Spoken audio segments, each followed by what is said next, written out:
On Friday, Bad Bunny released a music video for El Apagón Like the Song. The nearly 23-minute short film serves as a love letter to the island that made him. And like the song, it documents the many indignities and gringaderas long endured by Puerto Ricans, punctuated and outlined by the mini-documentary by independent journalist Bianca Graulau embedded in the music video. Graulau's reporting touches on the ongoing exploitation of Puerto Rico by various entities, whether it be a Canadian-American energy company that took over the power grid after Hurricane Maria hit 5 years ago, or wealthy U.S. citizens who have moved to the island to take advantage of tax benefits not available to those who live there. The result has been gentrification and displacement, the restriction of public beaches, and frequent blackouts despite high energy bills. The failures of the recovery post-Maria came to roost on Sunday when Hurricane Fiona struck Puerto Rico and the island once again found itself plunged into darkness without power. Enter email address sign me up. You may occasionally receive promotional content from the Los Angeles Times. What makes El Apagón stand out, besides the fact that the world's biggest artist is producing journalism, is that it feels like a warning.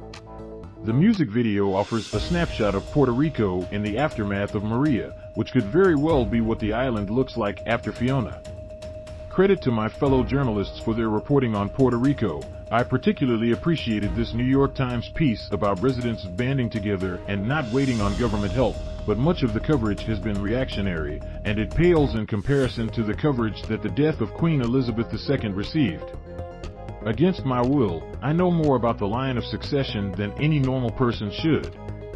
Kudos to Bad Bunny for using his massive platform to raise awareness about what's going on in Puerto Rico. As of this writing, the music video has amassed more than 6.5 million views on YouTube, and for giving Graulau's invaluable reporting much needed visibility. But it shouldn't fall on Bad Bunny to make us look and care. Want to help Puerto Rico but don't know how? My colleague Karen Garcia has put together this handy guide of grassroots organizations taking donations. Consider subscribing to the Los Angeles Times. Your support helps us deliver the news that matters most. Things we read this week that we think you should read. Back in January, I wrote about the work that Graulau has been doing in Puerto Rico. For The Atlantic, Jakira Diaz wrote an essay advocating for Puerto Rico's independence. And while I don't feel qualified to comment on what should be the fate of Puerto Rico, this part felt particularly true. There is no benevolent American savior coming to help Puerto Rico. Every day, people see that there is only them, doing everything for themselves. Every day, more of them come to understand that Puerto Rico has always stood on its own. Ron DeSantis' cruel and heartless political stunt of flying Venezuelan asylum seekers to Martha's Vineyard, especially now that a lawsuit against DeSantis and other state officials has been filed. But I did want to draw attention to this Miami Herald story about the reaction to the news by the Venezuelan diaspora in South Florida. The folks over at Vox have launched The Power and Potential of Latino Voters, a series of stories that explore and examine the political power and influence of the Latinx electorate ahead of the midterms. The series covers topics like misinformation, as well as profiles of politicians like Arizona Rep. Ruben Gallego.